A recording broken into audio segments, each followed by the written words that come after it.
Well, that tends to happen. That's not good. That's why you shouldn't use OBS anymore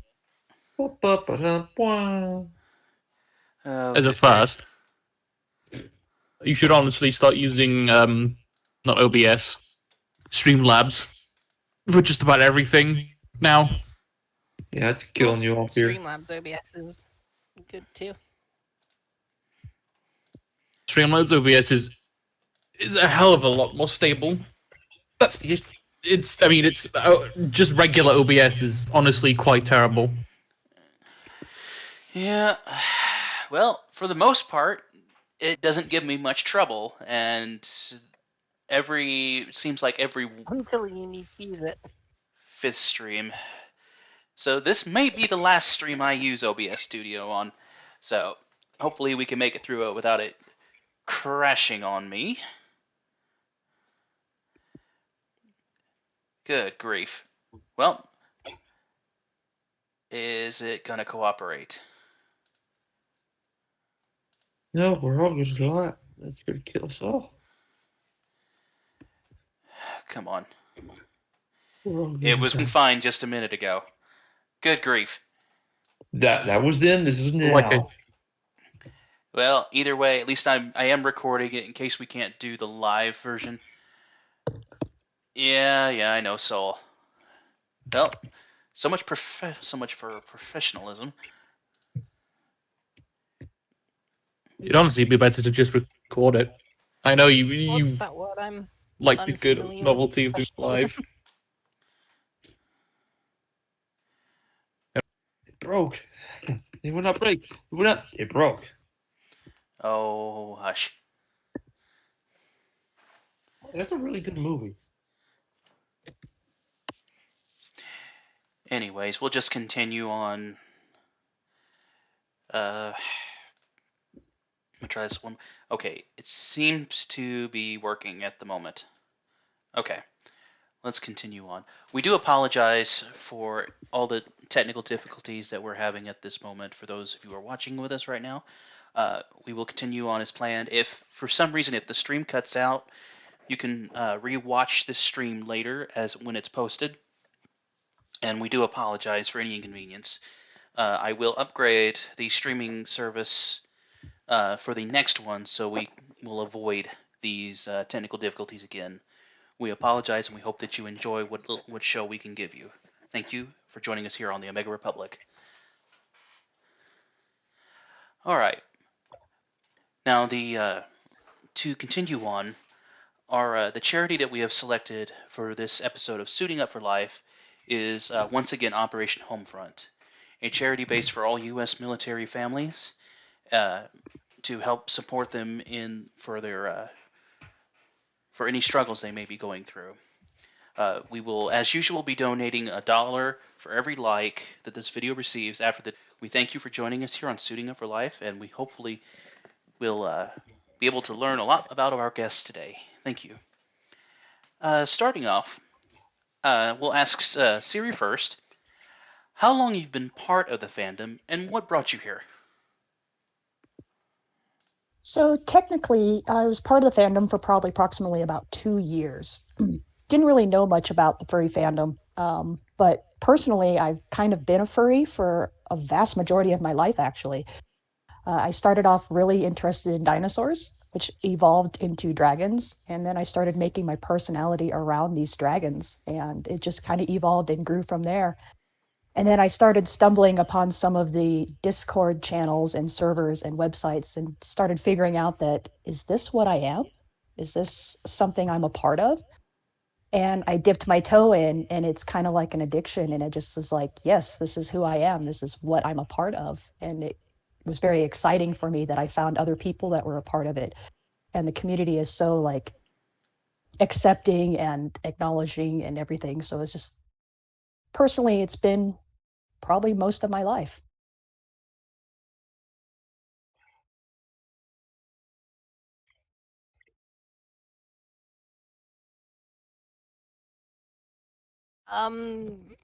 Well, I started out in the My Little Pony fandom for. This was around, I don't know how many years ago, at least 2013, I think, somewhere around there, and I believe it was halfway through season 3.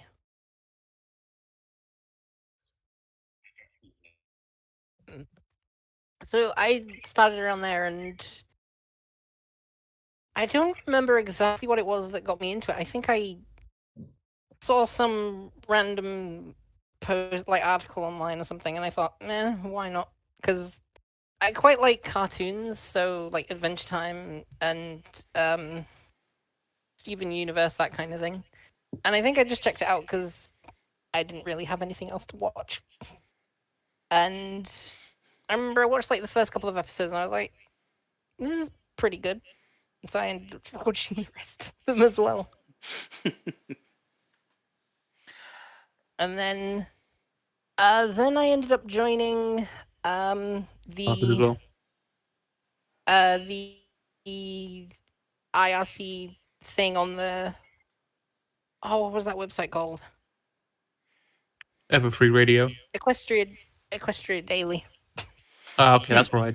And I ended up going on there, and I made a lot of friends, and then eventually they all started shifting away from that and into the furry thing, and I just kind of ended up doing the same thing. So would you say you were dragged into the furry fandom, or you just kind of fell off the cliff into the furry fandom? I fell off the cliff. Pretty much. Now, Siri, in your experience, are you involved with the brony fandom at all? Personally, no, but I do have a couple friends that are part of the brony fandom, and haven't really been too much involved with it other than their interests and stuff with the My Little Pony stuff. So unfortunately, I don't have too much experience with the brony fandom. Mm-hmm. Is that just not really interested in it, I guess, or just haven't had a chance to really experience it yet?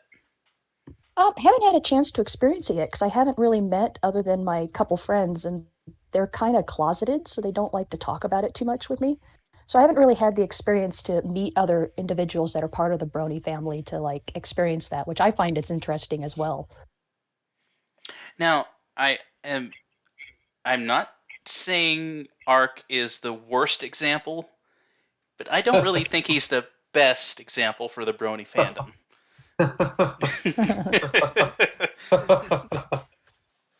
He hates you and me. Oh yeah.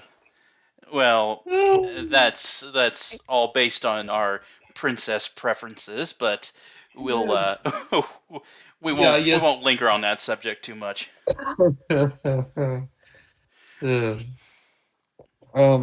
Okay. I guess I'll go ahead and take the second question. Yeah. So I guess you'll keep going with Siri. First, so Siri, what do you contribute towards the fandom, as it is, with like movies or art, music, etc. What do you contribute toward the fandom? Just the furry fandom in general. Well, when it comes to like kind of like a physical thing, I'm an artist myself, and I've actually been out of being an artist for several years now, and the furry fandom initiated that spark of being an artist again. Mm-hmm. And so I'm wanting to like draw like reference pages and get into drawing people's personas so that they can help identify with their character better. So I'm looking into starting to do that again. As for like other things, I'm still kind of new to the whole thing. Personally, I'm very involved with the Discord servers, and I'm very big with like communicating with other furries, especially the younger crowd who are just trying to discover what they are and who they are and stuff like that, because it's such a lot of people feel there's such a negative backlash on the furry community that they're afraid to like discuss it. So I'm really big on introducing the younger generation and understanding that, hey, it's not a bad thing, it's okay to be this way, and encouraging them to accept it and handle it or be part of the furry fandom without fear of being like extracized or or demonized or anything like that. Right. So that's my contribution so far right now. Is just I like helping out other people that are hesitant to, they want to be a part of it so bad, but they're scared to be a part of it. And I kind of like to make that, ease their fears and let them Sort feel of accepted. a furry liaison. Yeah. Yeah, I like that. That's pretty cool. I hope maybe someday I can do that. I don't really know any other younger furries, I guess, in my own area, neck of the woods. But who knows if there's maybe a Midwest Fur Fest or something? Maybe we'll find somebody. Maybe me and Copper can find somebody close to our area. Okay. Felicity, same question. What do you contribute towards the fandom by movies, music, art, etc.? I Or drag it to new lows, I guess. I mean, I if you haven't found your place I yet, don't. maybe you have something that you're aiming for, like a future goal. If you haven't truly found your place yet, maybe you're aiming for something in the future to hit, or is that what it is? Are you aiming for I something in the future? Or? I used to draw quite a bit. I haven't in quite a while. I have been meaning to get back into it at some point, but I've never really had the urge. Not yet, anyway. I probably will at some point. Right. Yeah. But I'd say at the moment I probably haven't found You're calling. to do. You're calling in the fandom. Yeah, I know. I understand that. Sometimes I have a really tough time getting myself to get back to writing fiction and stuff that I try to do. But yeah, I totally understand that. I'm sure some of us are in the fandom. We're like, I don't know what I'm supposed to do. I have no idea where I'm supposed to go. But yeah, Yeah. understandable. We all have things that we're not, for lack of a better word, that we're not. Amazing at. Yeah, like me, I'm amazing at doing nothing, and it's very easy. But yeah, so I mean, who knows? Maybe you'll get back into drawing again. You'll just get the urge one day, say, "I want to draw something," and you'll do it, and maybe it'll be really good, and maybe you'll say, I need to get back into drawing because this is not this pony doesn't look like a pony at all." But yeah, so that's okay. We're all just here doing whatever we do. I mean, personally, for me and Copper, I think this is all we can do is run podcasts. Well, for a lack of better or worse, supposedly podcasts. But I do have a question for both of you, adding to what we're on right now. Do either of you see yourself as being, say, story writers? I used to write quite a bit. I've written a few books that are a few hundred pages long, so I do enjoy writing. I enjoy role playing, and I actually never thought about writing for like the furry fandom or what I could do for that. That'd be actually an interesting avenue to pursue. I would say probably very much yes. The IRC servers I joined way back when, they were all roleplay servers or roleplay servers. And so I've been doing that for quite a few years, both on the brony side and a lot more recently on the furry side. For like the last, I think I've been on the furry side for about 4 or 5 years, and then before that it was on the side of things. But I do like writing quite a bit. With the part of role playing, since you both are role players, would you say that role playing is more of just improv acting or creative storytelling? Definitely creative storytelling, especially when you've got Improv like, storytelling. oh, I like the creative story. Yeah, I guess it is improv, especially when you have like 4 or 5 people participating. So it like becomes this big, massive like ad lib, which Yeah. is It's kind of like a Dungeons really and Dragons fun. campaign without the dice rolling. Yeah, Mad Libs are when you got lots of people just kind of saying, "Hey, why don't we put this in there? Or can this fit in there?" And you all come together and you actually make something out of it. It's yeah, I have to agree with that. We had fun doing some of that in college every so often. Yeah, I agree with that 100%.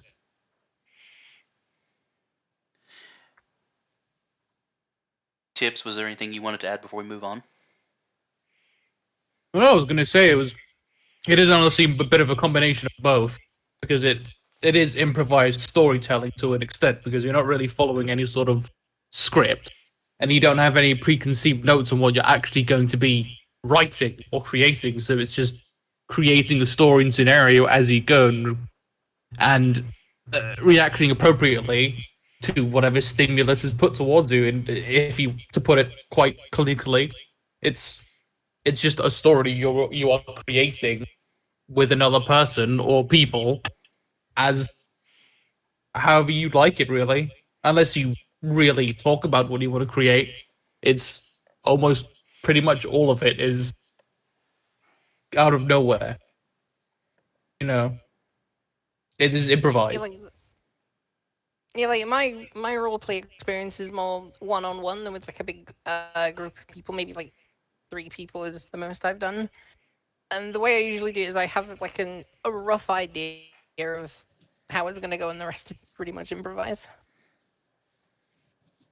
So like I know how it's gonna start. I know roughly how it's gonna end, but the rest of it's completely up in the air.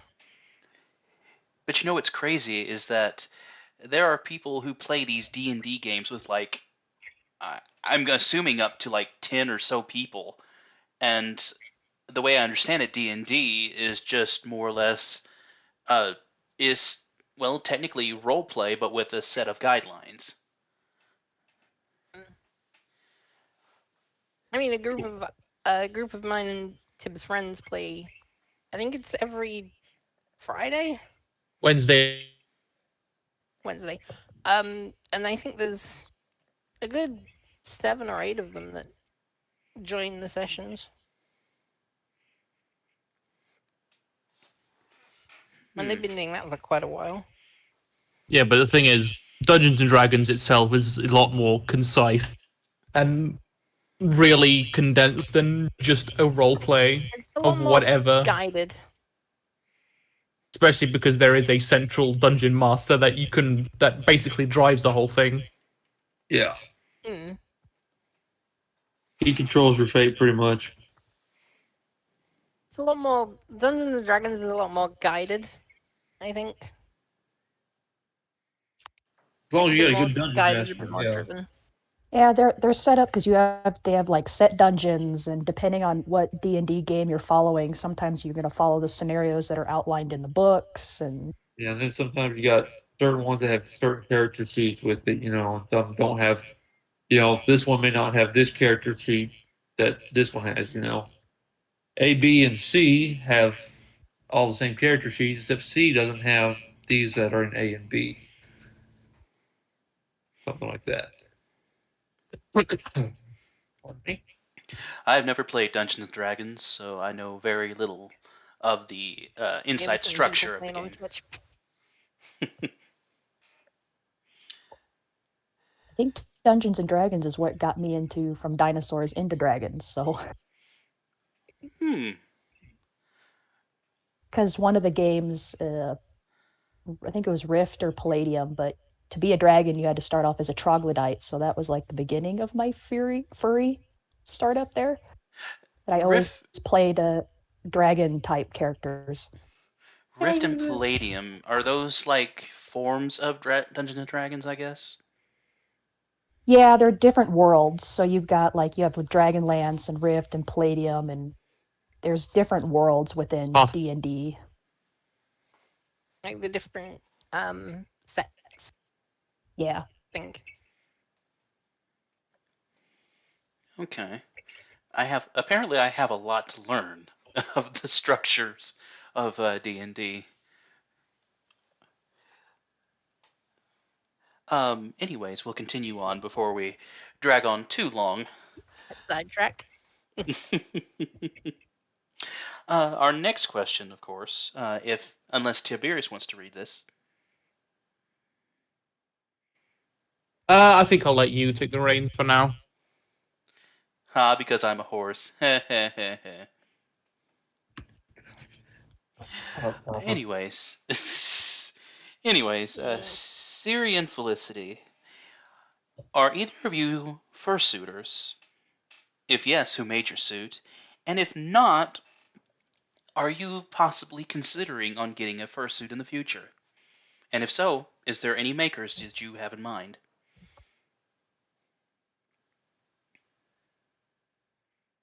I actually Whoever wants to am go first. Yeah, I'm actually currently was looking into a couple different fursuit creators from another Discord server that they've posted on. I'm just in the process of working on a reference page, but like that's one of my big goals is to eventually have a suit so that I can like visit the cons and actually like go and do stuff. That's the dream, isn't it? Mm. I'm not a suitor, not really. I've thought about it in the past, but suits are very expensive to have made. Yeah, I I think the have one. seen. Go on. No, I'm just saying that they are expensive because I think the one I'm looking at is like $3,000. So Yeesh. Yep. they're pretty pricey. Like, at And least dragons. between 1,500 and 3,000 or more. Mm. Sounds about right. Like I have seen like some fursuits that have been made, and they look incredible though. I can get a partial But then fursuit for again- about $700 right now, and that's what I was gonna do. But I kind of want a full one if I'm gonna put money Partial into is it. probably the way I'd end up going. Something I was always wondering I is have- when you could get a partial first and then just the body afterwards from the same like artist. I'm not sure if that's really a common practice, but it's always something I wondered that you could do just to make it a little bit easier and cheaper. I don't even know if that's actually something that could be done, or I is haven't just asked. kind of. Yeah, I haven't had a chance to ask because at the time I was like, "Ooh, $700, I've got that." But yeah, I'd have to ask around and see if that's an option. Yeah, I'd imagine I mean, so. I would think it is. It doesn't really surprise me that they would Because give you that I'm- option. A lot of artists are really flexible when it comes to doing that kind of thing. Because like I'd imagine that because the head, you take the head off anyway, that wouldn't be a problem. The hands, I would imagine it'd be easier to get into and out of it without the big fingers. Actually, you I know what? wouldn't No, I imagine tell you it'd be what, that hard to do. it would probably be actually a bit silly and bad looking because the whole point of having a fursuit is that the body is all one piece. As far as most fursuits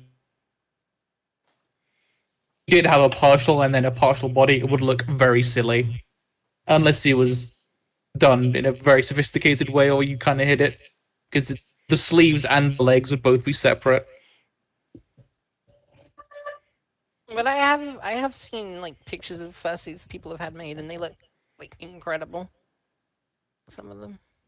So I have definitely thought about it, but I'm not sure I could afford one or justify it because in the UK there's not many like conventions or anywhere to go with one, so I won't really have anywhere to wear it.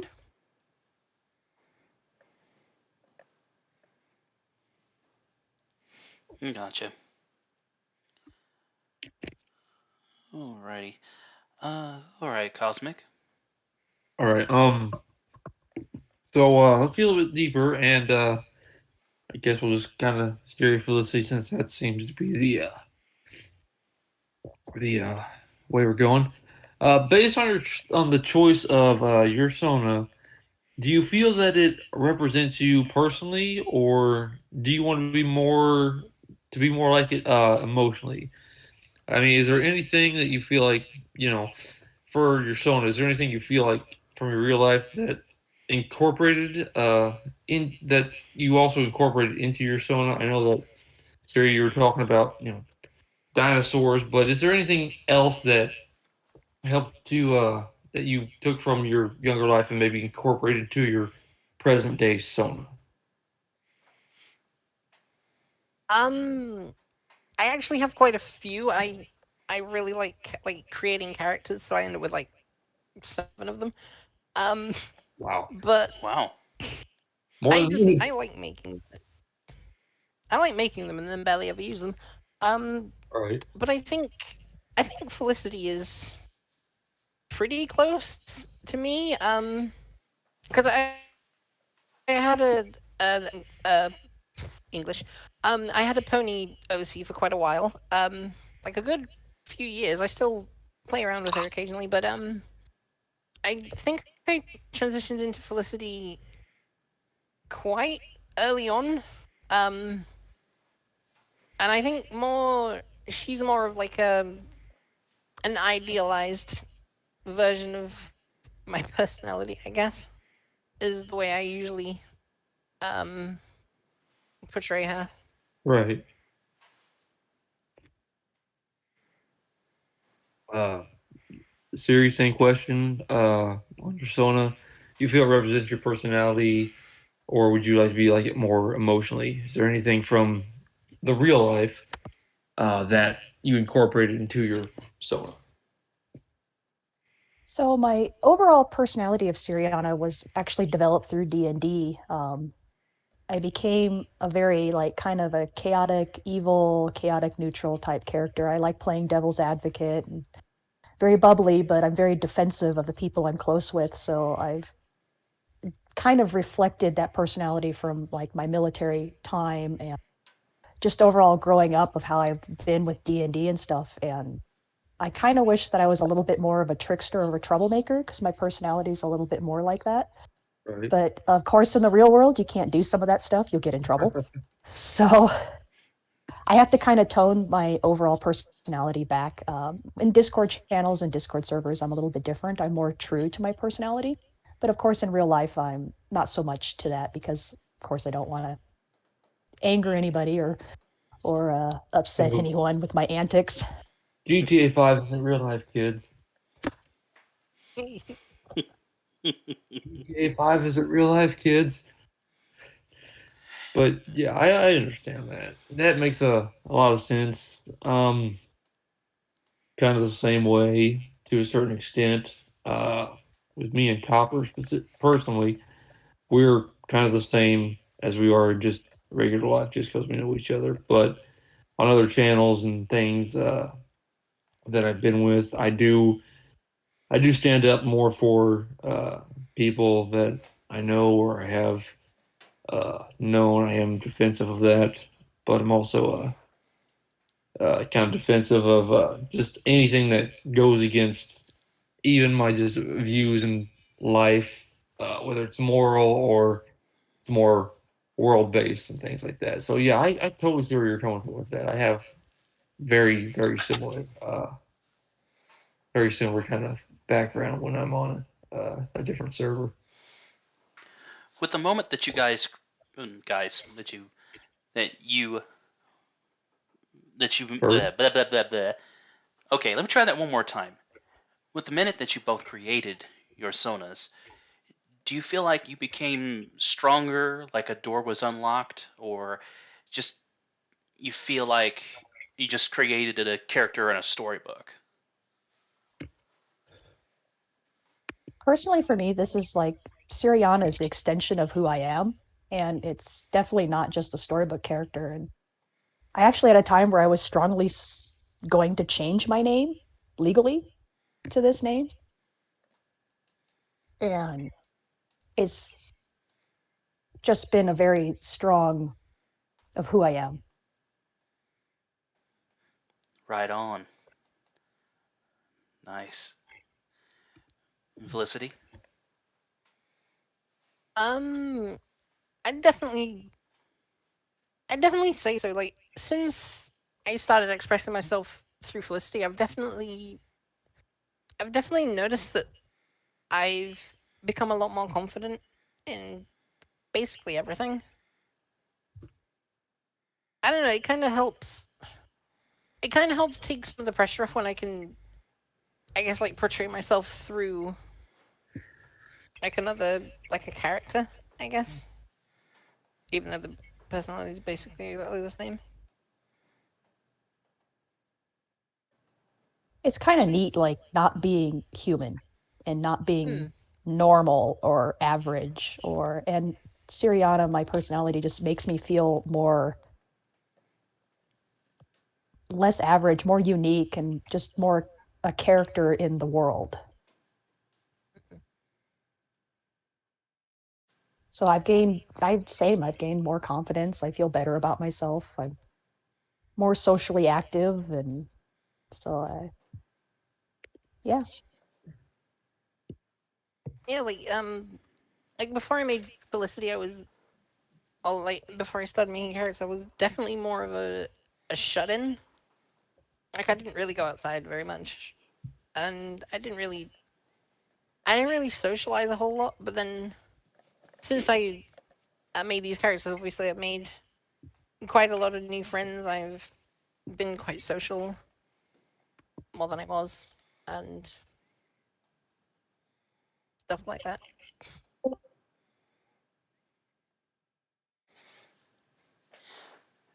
Which, of course, I mean, is pretty much the furry definition of a Sona, is an extension of yourself. It's some people can create a Sona, but they can treat them just like characters. A lot of people that I have interviewed on this program, they say that their Sona is pretty much their mirror image. They look in the mirror and they see that character. They see a shadow of that character, or that character is, like you said, an extension of themselves.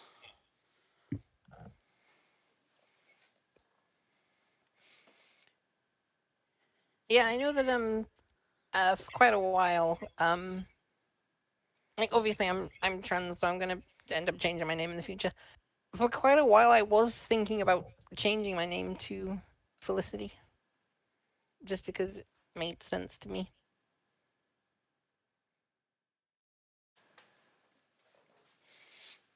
Right on. We have there is a wolf in our voice chat right now. I don't know if he intends to join us or if he's just going to kind of lurk in the background. Oh, I'll lurk as well as listen wherever I feel like. We welcome DJ Ark, even if he isn't fully here. Thank you very much. I know I'm late to the party and everything, but duty called. Also, if we'll take to a vote, who wants to just kick DJ out? Me. Aye. Aw. No. See this? Fine. They'll be fine. Oh, my fans, you gotta love them.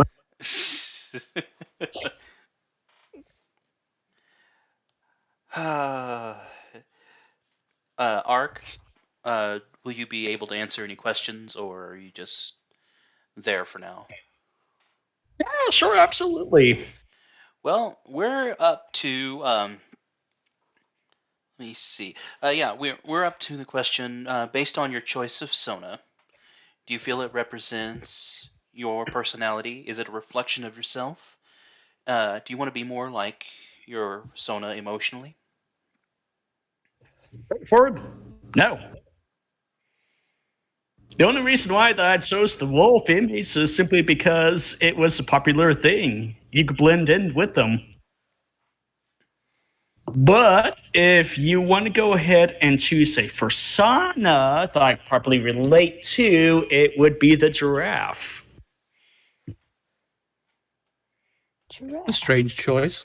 I don't think anybody That has a neck quite that long. that I'm was on- unexpected. I'm a tall person, but I've never seen anybody's neck that long. Did Chuck Norris punch you in the head?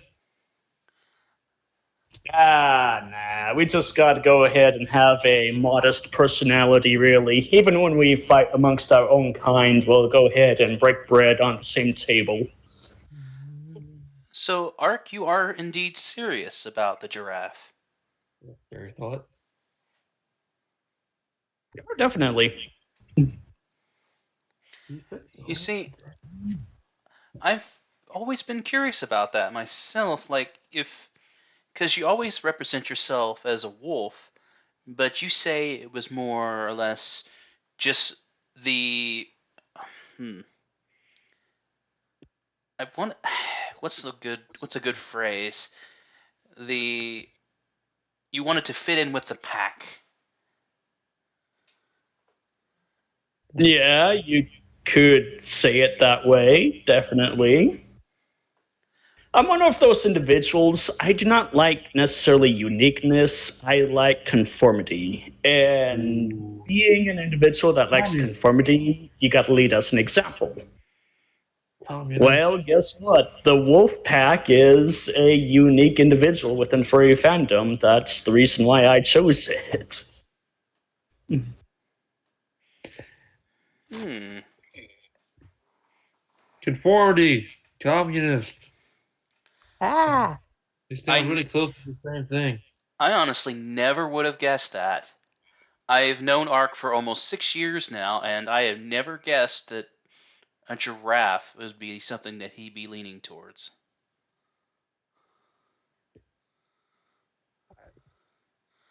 I just think he got punched in the head by Chuck Norris. However, I can kind of see him being a giraffe for the reason that he can look down upon his subjects. So, Oh my god. I guess it more or less fits with him. He, I mean, yeah. Be a bird. Be an eagle instead. Then you can look down on everybody. Even though it's flying lower than you.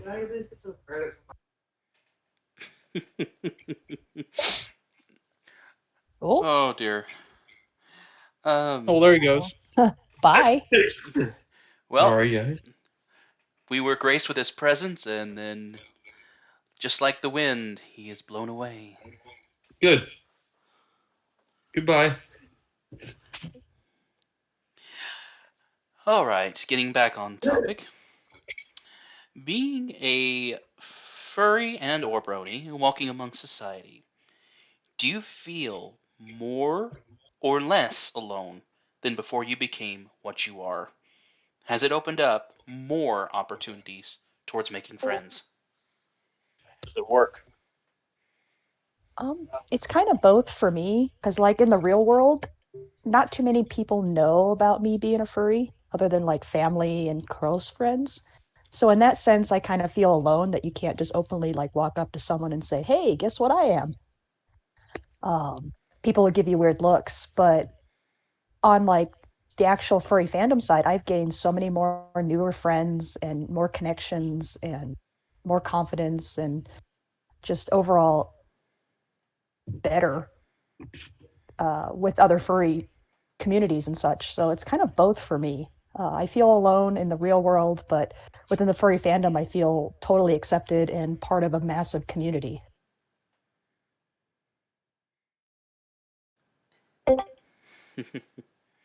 And Felicity? I definitely say it's given me the chance to make more friends. I like in real life I don't really, I guess, show it off very much. I kind of just keep my head down and get on with stuff. Like I've got one, I guess one IRL friend like who knows basically everything. And then all the rest of my friends is I've met online. And I've known them for 7, 8 years, probably longer. Wow, that's nice. I mean, we still talk. Like I'm in a Discord server with like 90% of them. At the moment, we all hang out still, and it's also how I met Tibbs. Mm-hmm. and we've been together for I don't know how long, at least 8 years, probably. Nice. 7. I think this July is our 7th anniversary. 7th. I mean, I've known you for longer, Mm. but just But yeah, about. I'd definitely say it's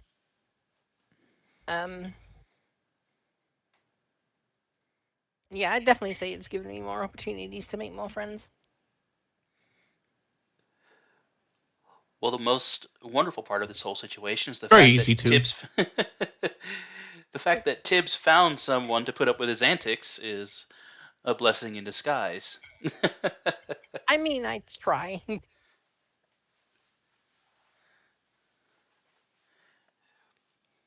Let me see. What can I add? So, when you're making friends, you say that you openly, outside of conventions and fur meets and stuff like that, you don't necessarily ever see yourselves. If someone say walked up to you and said, or do you know about this thing called the furry fandom? Now, not necessarily your response, but is that something that would make you feel more anxious about what you are, or would you be more excited? I would be more excited if someone came up to me and brought up, "Hey, furry fandom," I'd be like, "Yeah, I know about that." Um, it would be like, "Oh, somebody else knows about that. That's excellent. That's great. I have somebody else to talk to in real life." Because that's kind of what I miss. I would like to meet a real furry in person. Would be like so great, or at least somebody else that's like accepting of it that wouldn't look at me weird. That'd be nice. Yeah, I definitely say I'd be more along the lines of excited too. Because it's like if there's like a show or a game or something you really like and someone else brings it up, you can kind of nerd out about it a bit. Yeah, But I no, mean, I think I'd go ahead. definitely be more exciting about it because it's more down to like the personality type that I have. I don't really care what people think about me, so if they think it's like weird, it's like whatever, which does help, I guess. And I mean, I'll try not to pry too much. And if you do not feel like answering this question, you do not have to. Now, say we put that same situation inside, you know, a, a military. I'd say if you're on duty or if you're around other armed forces. Would you say you still have the same response to that situation? Or do you think that is something for others to just try to shy away from? No, I think I'd have the same reaction. I mean, like one of a friend I'm very close to, he's in the military, and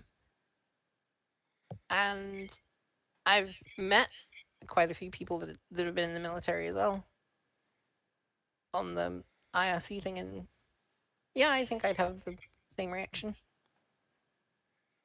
Yeah, I'd have the same reaction too, and it'd actually probably be a little bit more open because I mean, my time in the military, I was very close to all the soldiers around me, so we had a very tight, close-knit family. So I'd probably be more apt to open up to them than I would be to like my coworkers at my current job or certain family members, just because of how close a relationship I had with the soldiers in my unit.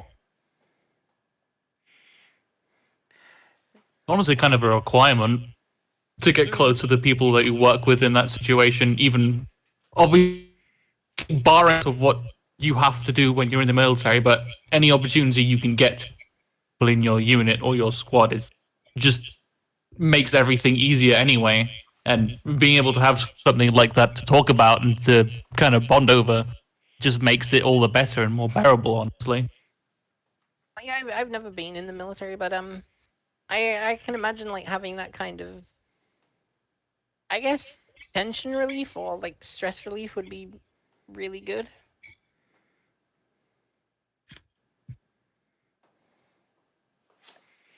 Hmm. I'll say. Hmm. I was trying to. I thought I had something to add to this, but I drew a blank on that, and I apologize. Um, we'll move on to our second to last question. Go ahead, Cosmic. All right. Now, during day to day, since becoming part of the fandom, your day to day, what are some things that you've started doing differently, just in life? Uh, if anything at all. If nothing, then just answer best you can. We'll pass it over to you first, Sierra. Siri, sorry.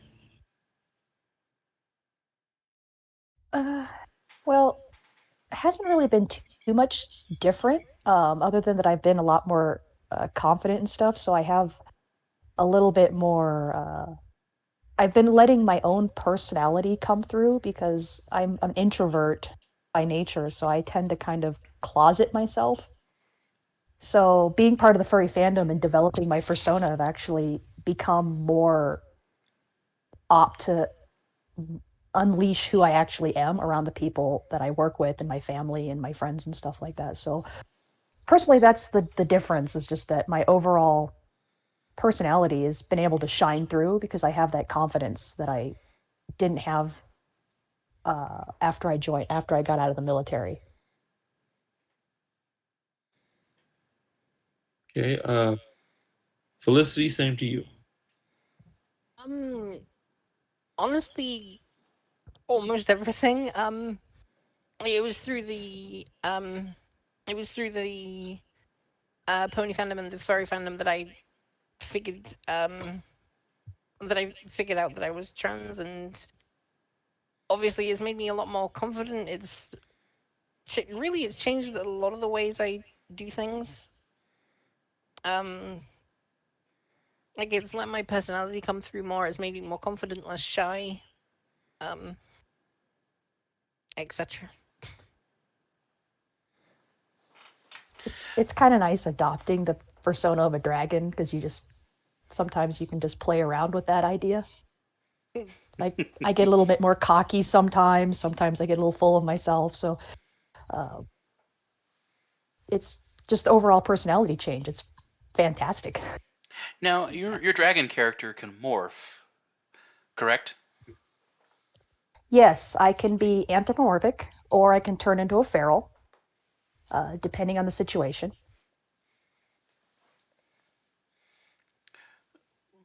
Hmm. What form would you recommend to do all your cooking? Well, definitely my anthropomorphic because I don't have my wings. It was through magic I decided that that's the best situation to be in real life, just because you're not knocking shit over or stepping on people. So, because I've noticed, like, if I'm in my full feral form, that people don't like me walking around in cities and like knocking their shit over. So, And Felicity, which with the cooking, is there any particular character in your arsenal, including your soda, that you feel is probably the best chef? I mean, I have a spider, so they'd probably be better because they've got Oh, 6 arms to do multiple things at once. Or And I also have a dragon. They'd probably be pretty good for it. hmm.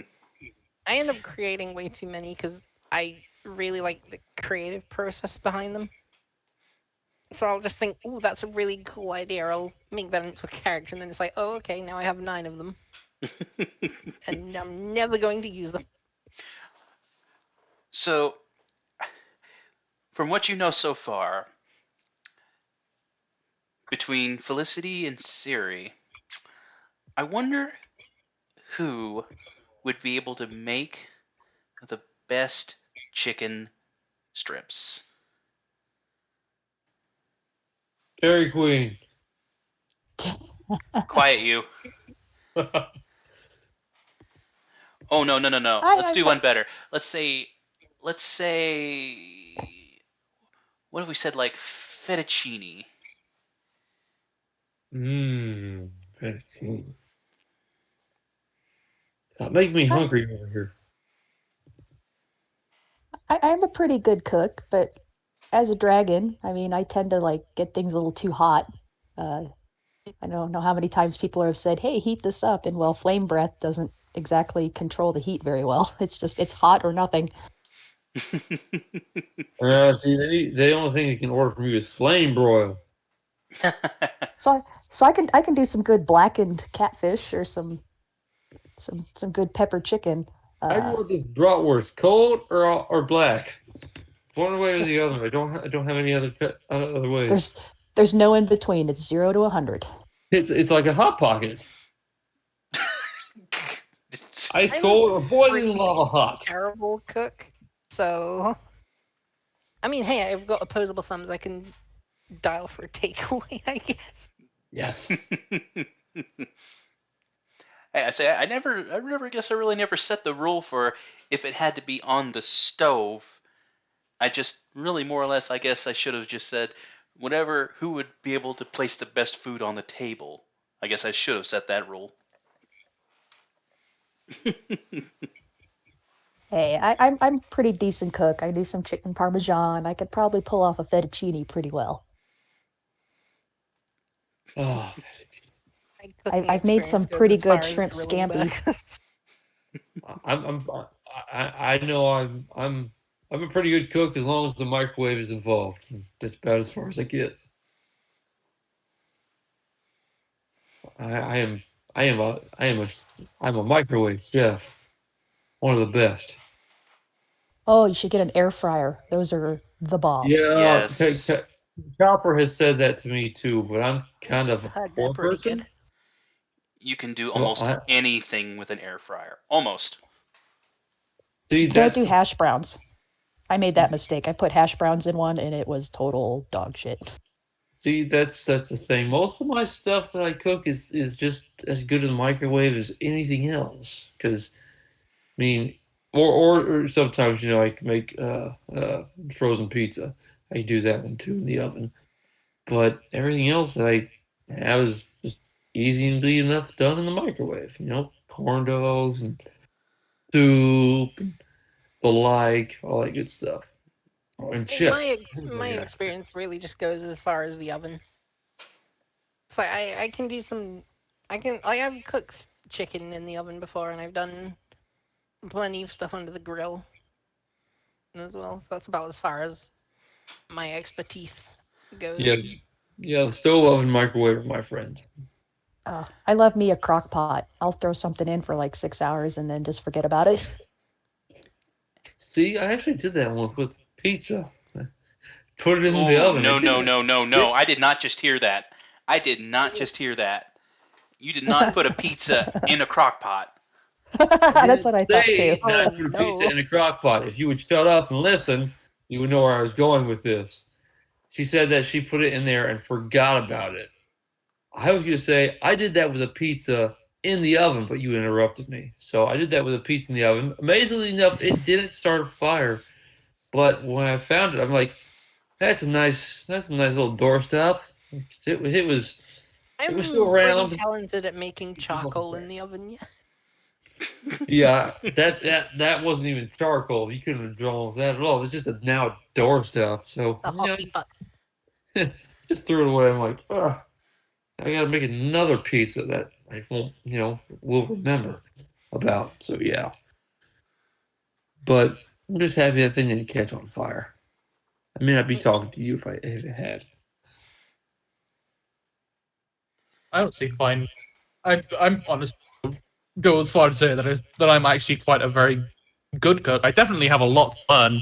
And I do make a lot of mistakes a lot of the time, but I find that if I want to try a recipe, even though if it's something I've never tried before, I'd find that more often than not, I've done it well enough that I find it really delicious, even if it's on my own palate. Like I rules in the kitchen, and I'm pretty competent at most basic techniques to the point where I can just make a dish for my family or for myself very quickly. Although I'm honestly not very much a fan of long-lasting dishes like a crock pot. I'm more of a fan of more active foods like deep frying or perhaps soup or stocks or noodles, things like that that involve Noodle. not a terrible Noodles. amount of prep time or cooking that I feel like I want to do and I'm in the mood for it. I can just do it and buy the ingredients and then I'll make it that night or something. Sandwiches. You like the stuff that you can, at least get a cutting board out on every now and then. Yeah, and even then, most things you can make don't need that much prep time at all. You can make a lot of good food with very simple ingredients as long as it's fresh. That's really the only thing. Some of the best food is simple food and fresh food, Mhm. not high class food. No, but at the very least, it's not something that's, freeze dried or just plain old frozen foods. I'm guilty of eating way too much frozen stuff. I I eat should plenty try. of frozen.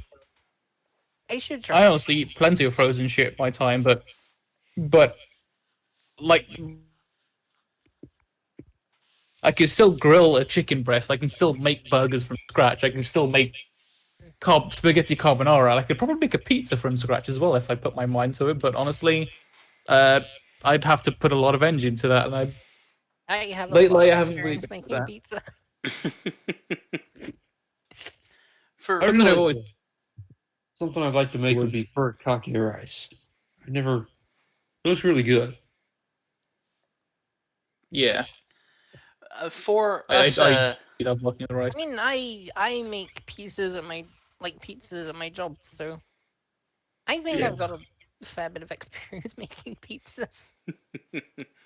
Now, if that was my job, take that job in a heartbeat. can you do the whole throw the pie dough up in the air as it spins like a frisbee? No, because it's like one of those supermarket counters. Oh.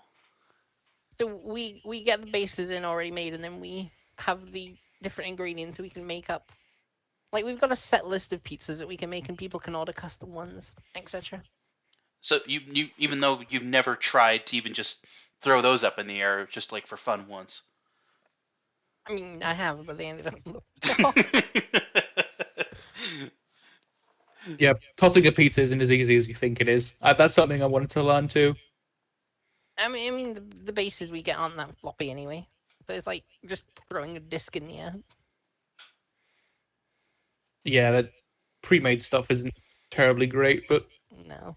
I'm a bit of a picky case as well because I've had fresh pizza before and there's honestly nothing like it because we have a lot of pizza places here, a lot of Italian places here, but most of the time I'll just order from like Pizza Hut or something because I just really like bread-based stuff and meat-based stuff. I mean, Barbecue, the only all time that. I really get one of the pizzas that I make at work, like if I make one for myself, it's because it's cheaper. And it's like just a lot easier to manage. Plus, I can make it myself, so I can put what I like on it. Honestly, a dream thing I would like to have if I had my own garden would be like either a smoker or a genuinely good barbecue, like a gas barbecue. If I had a gas barbecue or a smoker or a slow cooker, I would go absolutely nuts making sirloins and and brisket, all sorts of amazing food, but I don't really have the space or luxury for that. So I've got The a tips. luxury of slow space. cooker. I got a smoker that I need to get rid of. Oh, there you go. Is it a full-size smoker? It comes up to about my waist. Yeah, we don't have the space for that. Ah, I would love one, honestly. I would absolutely love one. Well, Like- do you have enough space for like a file cabinet? yeah, it's a Wait. little taller than a file cabinet. Yeah, it's an outside smoker. Like you can't have a countertop smoker. That's impossible. And if it is Well- possible, it's either terrible or really weak. Let's see, my cousin, he made a smoker out of an old file cabinet. You can. But, I mean, I had to ask him exactly how he did it, but I mean, that's a option, you know. You find somebody who has one of those old file cabinets and just like you could make a smoker out of it. I don't know how to do it because I don't have the space for a file cabinet myself, but you know, just a thought, your own little DIY project.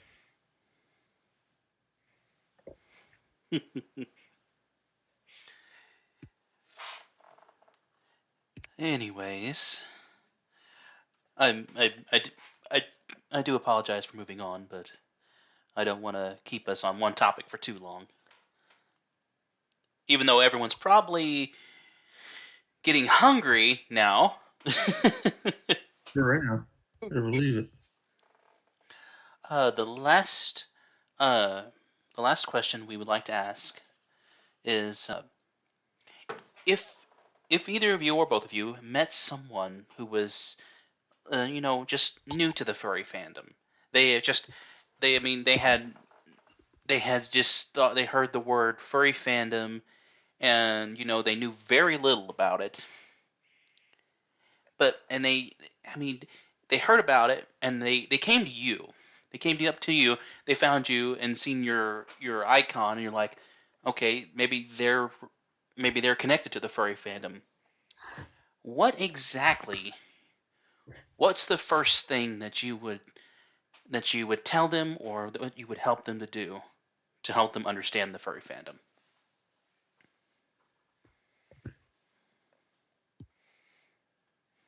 Well, we'll definitely welcome them to it and tell them that, hey, it's nothing to be ashamed of and that it's cool and everything. And I would introduce them to a couple of the Discord servers that I'm a part of that are smaller.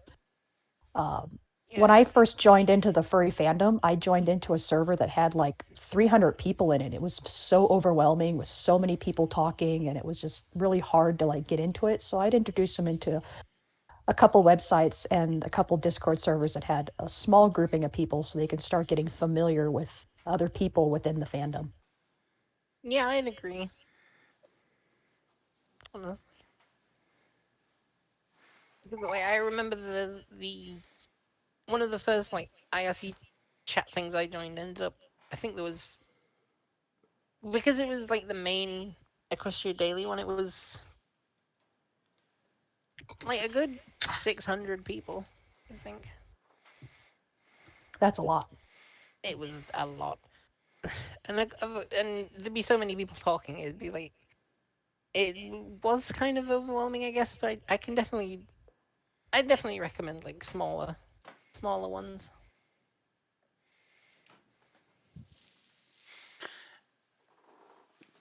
Let's just say you've introduced them and they've had a chance to talk about it, but then they decide to come back to you since you were the first ones that they met. They look to you and they say, okay, we've met these people and you show me these websites. What exactly would you say is the purpose, in your opinion, of the fandom? I would say it's more just about, I guess, self-expression is the way I think I would word it that way. Yeah, I would definitely agree. It's definitely a form of expressing yourself in a way that's more unique than the normal average. I think that's what a lot of people kind of look toward as being unique and not normal. Mm. At least that's how I look at the fandom, is that I don't like being normal.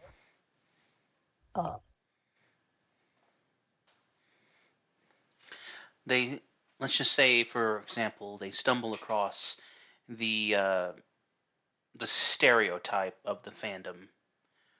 What do you explain to them about that? That's probably the hardest, is explaining to them that there is extremism on any aspect of life, whether it's the furry fandom or even the brony fandom or any fandom. There's an extremist side of it, so there's going to be a negative aspect of that, and it's just ignoring that and not realizing that that's the universal concept of what the furry fandom is, and that it's just realizing, okay, it's there, you don't have to acknowledge it, it's just be you and be what you like and enjoy it, and don't participate in those things that you feel are negative.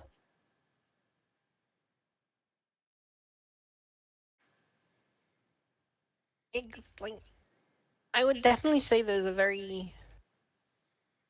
negative side to both of them, and usually the negative sides are the more vocal ones, which is a bit of a shame. And it's to not really pay much attention to it. I guess it's to not focus on that one aspect of it, just try and focus on the majority of everything.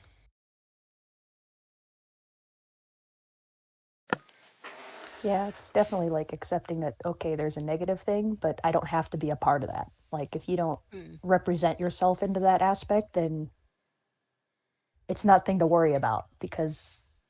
But I mean, any fandom, you're going to get that backlash, and it's just having the support of your furry fandom community to be able to help you through some of that negative backlash, and just educating the people around you is huge. Because actually, that's what I've been doing with some of my friends that I've been kind of coming out to. I've just been educating them and telling them that that's not what we are, that's not how we are, and then showing them sites and just educating them on the whole, we're not this. This isn't us. Yeah. Exactly. You know, and I'm going to throw in my 2 cents on this as well, is that actually it wasn't until probably 2018 that I actually discovered there is a large group of, religious furs out there as well. That I assumed there was maybe, a small handful, but there's actually a great deal of number of religious furs out there. I mean, it's amazing to think of how diverse this fandom is. Wouldn't you agree? Oh, definitely. Yeah, that it seems like furries are everywhere. I'd say it's probably one of the more diverse fandoms that's out there, just because it encompasses so many different aspects of stuff like video games, TV shows, animes, music, movies, etc. Politics. It just covers so much. I'd say it's definitely one of the more diverse things. Exactly. And Tibbs, adding a little bit to what you said, just politics. Honestly, if all of our politicians wore fursuits, I guarantee that every single person would watch the debates. Or at least there would be a great deal more people watching every debate, no matter how big or small it was. And chances are, we'd probably all get along a little bit more too. I don't know about that. In fact, it probably isn't. In fact, it's not just politics. Probably it's sexual expression. It's lifestyle. It's economics, food. It's everything that's a part of our normal life, but a little bit behind as some sort of a persona. But it's not really the life. And honestly, I think it's better if we try to not ignore those aspects of it, because you can't really ignore it otherwise. I don't see why we should ignore it within this fandom, because let's face it, yes, there is fascism in the fandom and there is extreme communism in the fandom, but the best thing we can do is to speak out and make the fandom a better place for everyone by improving it and getting rid of those kinds of extremist groups, and not just ignoring it and saying, ooh woo, let's just all be happy together, you know. If we can advocate for sexual expression and freedom and LGBT positivity, why can't we do the same for politics and social politics?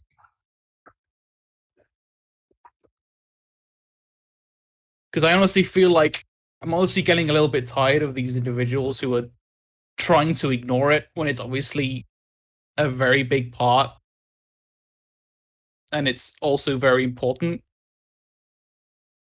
especially when there are like unsavory people around fandom when they shouldn't be.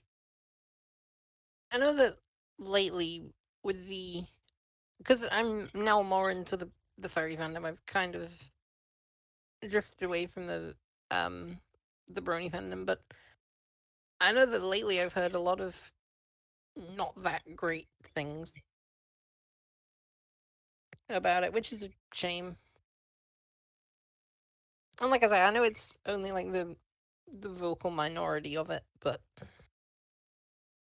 you know, for somebody who would be looking into that, that's probably what they'd first come across.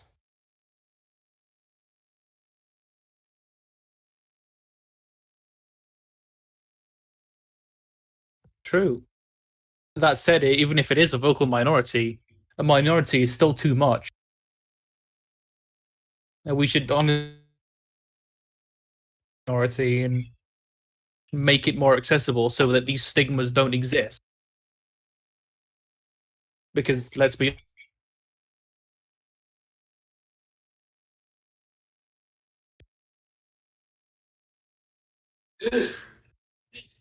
and I've seen way too many people that honestly that make such little effort to improve it and just ignore it just because they don't want to put up with it. When being a furry is honestly a part and parcel in being it's a lifestyle. It's you know, the furry fandom is a lifestyle fandom, just within a facade of anthropomorphism. Aspects of lifestyle within that, whether it is politics or social or social politics or economics or just daily life thing, you can't avoid them. So why shouldn't you make an effort to improve it? It just bothers me so much.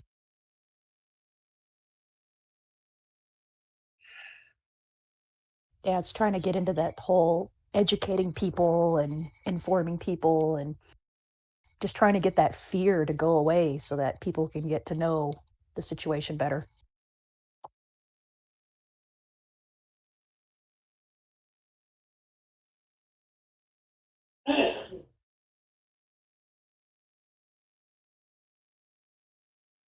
It's good. It's a good idea to inform people, just to, you know, let them know.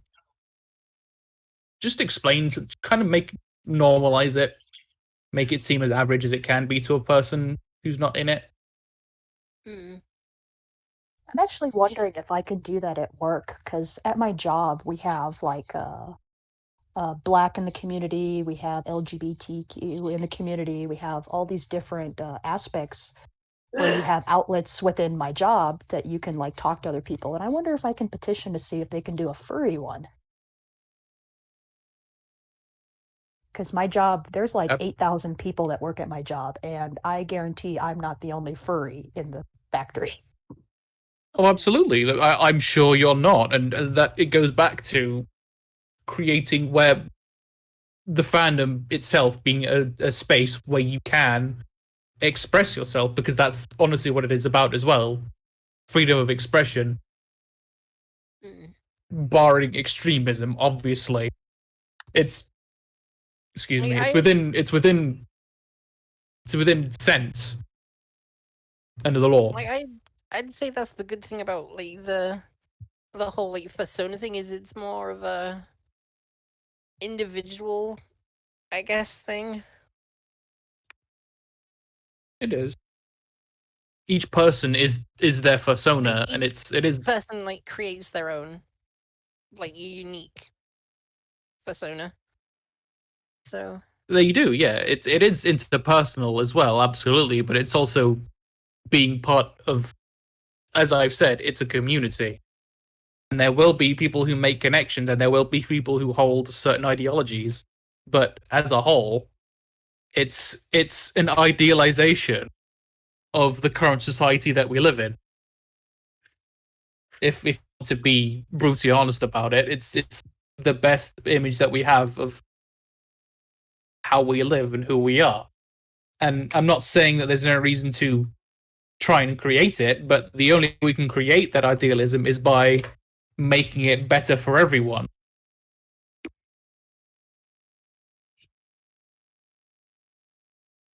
And getting rid of these preconceived notions that people might have and things like that.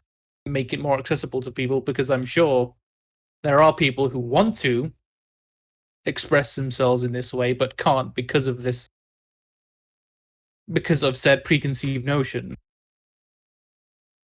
I mean, everybody that I've talked to in the furry fandom wishes that they can just openly walk up to people and be like, "Hey, this is who I am," and not expect that backlash or anything like that. Like,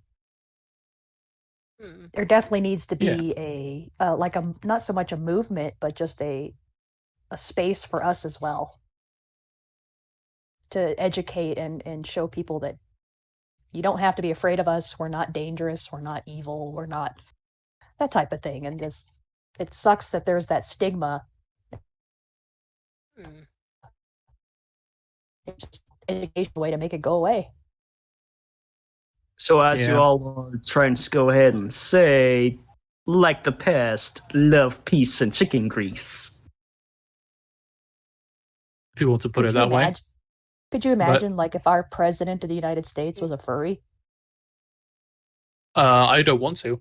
oh, Just I can, but the furry is like on life support, and that's sad. Only true. it is. Well, for the record, there's quite a bit of political furries that have surfaced. I would imagine, because there's also like legal people who are part furries too, like the Legal Eagle. If you've seen him on Twitter, Yes, he's pretty cool. he's pretty cool.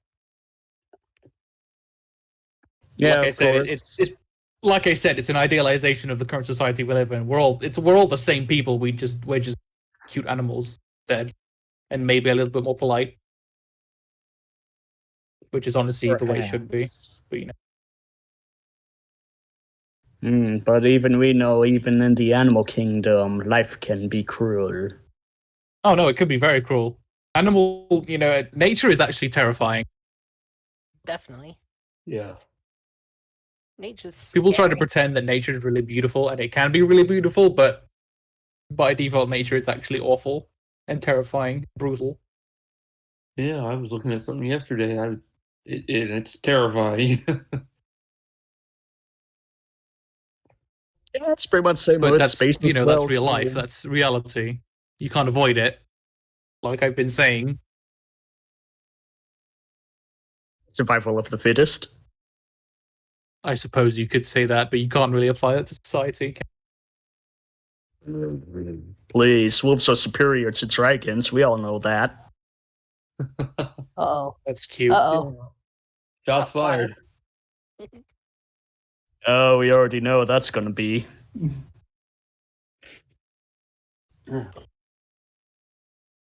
But yes, individuals, they like to go ahead and be affiliated or be familiar with a group. We like familiarity. That's pretty much what it all boils down to. I mean, some minority individual may not like the community because, well, they're a minor. Great, it's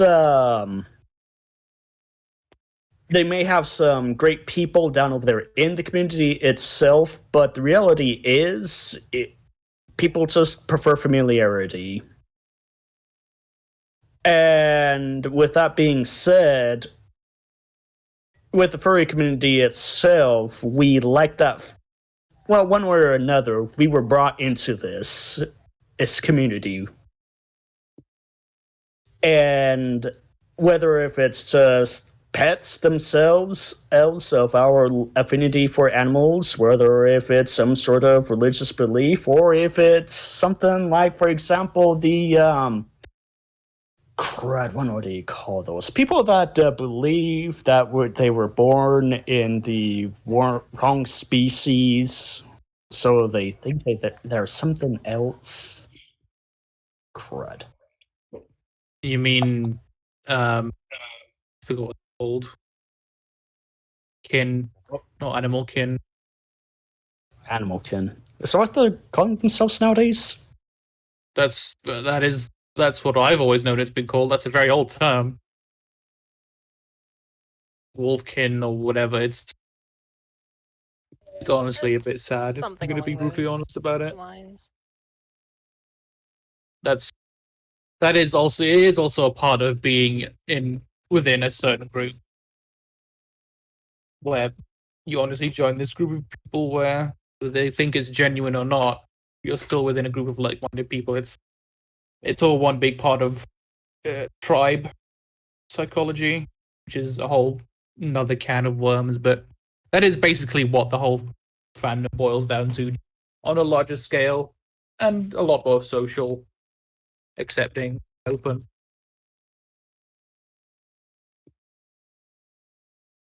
Yeah, well, it's like I said. Humans, they want that familiarity to be a part of something. Ultimately, it boils down comfort zones. Yep. What they're comfortable with. Yeah. Like, They I've see definitely what noticed they're. Oh, you're going. I've definitely noticed that, like in the furry community, there's like a bunch of sub communities that kind of, I guess, Yep. keep to themselves, and I've kind of noticed this in myself as well, because like I'm friends with quite a few like furry individuals, but I've never really branched out of it and joined like other sub communities. Like I've thought about it a couple of times, but I've never really bothered, and I guess it's just because, like Ark says, I'm more familiar with that one group, so I tend to just kind of stay in that. It's easy for more people than it is for others, because there are some people who will just drift between different groups and stuff and be active in all of them. But honestly, if I don't find I'm already comfortable with a certain group, I just won't participate in it. Like I'm just honestly not bothered. Or unless the only reason I'm sticking around in the current group I'm in now is because I've known them for a very long time, and I've already have a preconceived relationship with all of them.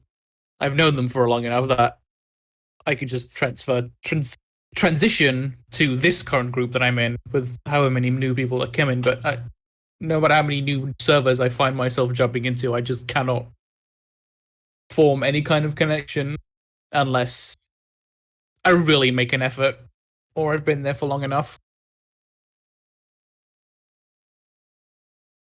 Well, like you say, like our friends, we've known them for so long that we also, like, past all of the furry stuff, we just know who they are and what they're like separate from the Yeah, furry. I mean, we just know them on a more personal scale. That we still refer to some people, and people that the same refers to me and you. They still refer to us as our old name, a very old name. When Yeah, but I've gone through about 3 or 4 different changes, which like which goes back to the idea that people go back to and stay in groups that they are comfortable with. it's like you probably noticed that in our little friend group, like people still refer to me as the MLPOC that I had years ago and haven't used in forever. Rather than the one that I use now. No, that's because That's people not- were familiar with you during that time. It's kind of like A&Y. Mm. A&Y is a real, well, a pretty famous brony during the time. Of course, nowadays he's more affiliated with the furry fandom, and of course he identifies with the ferret.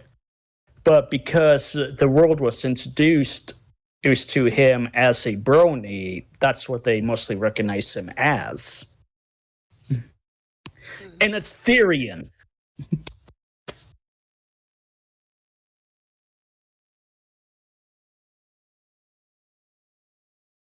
Hello. Hello. No, I don't think I've ever heard that name before. No, I can't You're, say.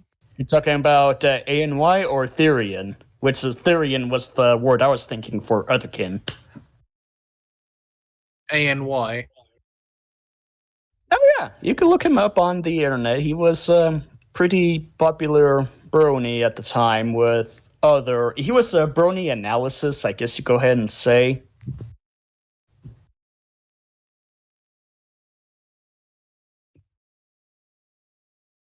We Think actually the name recently, rings a bell now that you say who it is. yeah, I we Think. we I know had that him I'm- on the podcast at one point on an interview, and of course, Copper Cap and I went on his server, and his server was pretty crazy. But no, A&Y is pretty active within the YouTube as well, Twitter, and continues on with his posts and whatnot. The legacy that he has put himself on, I guess you go ahead and say.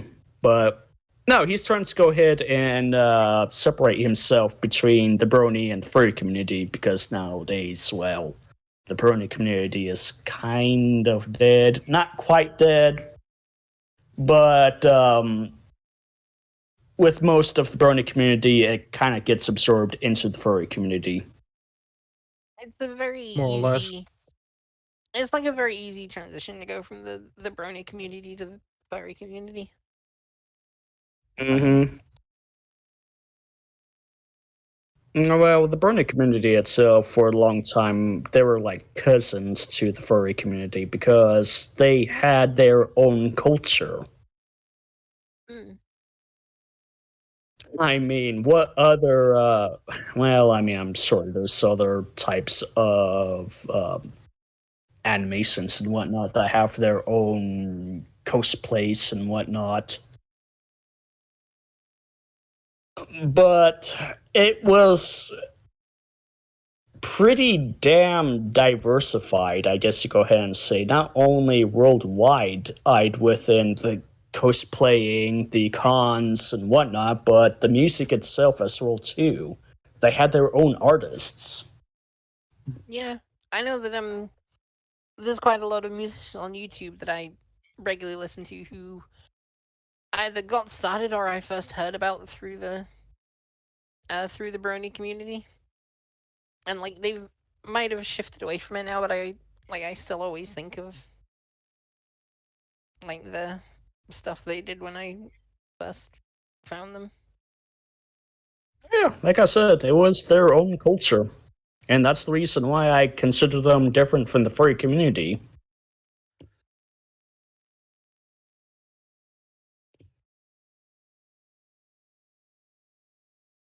Also, I think this is the first time I've heard your voice, Felicity. Ah, yes, it probably will be. Hmm. As for Tiberius, I recognize him per se, but it took a while for me to register. Simply because, dude, you I would haven't have been on hoped here I've been for a here long while. enough. Yeah. No, No, you haven't been on here for a while.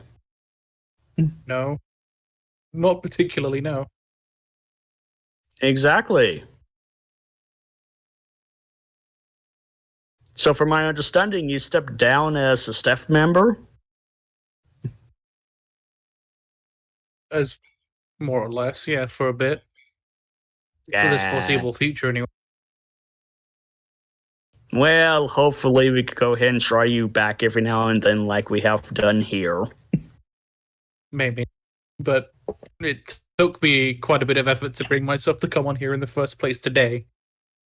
So consider yourself lucky that I'm here at all, to be honest. Well, don't we all feel special?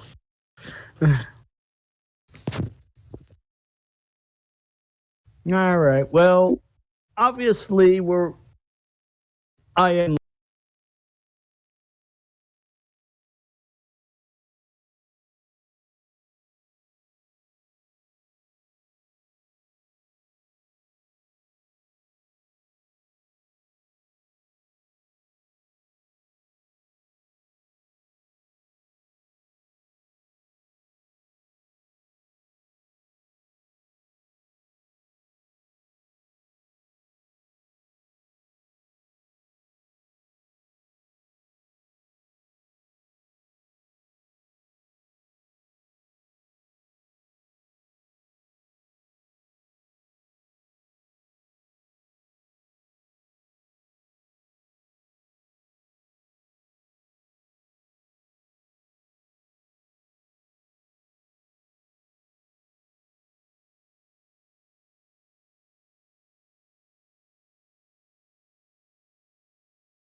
I don't think.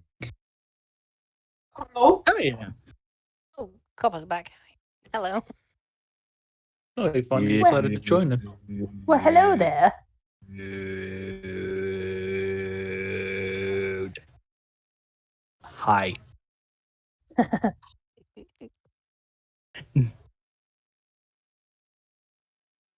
But yeah, no, with my mask, I'm planning on keeping it for at least a little bit more longer, simply because, yes, I have been vaccinated. I got the Johnson & Johnson one, even despite after that little controversy with the The blood clots. clot. Yeah. I mean, my That's- sister, who's I think my sister's 10 years older than me. She went for her first vaccination like this afternoon. So I haven't had any yet, so I'm definitely keeping my mask around for a while. Oh, yeah.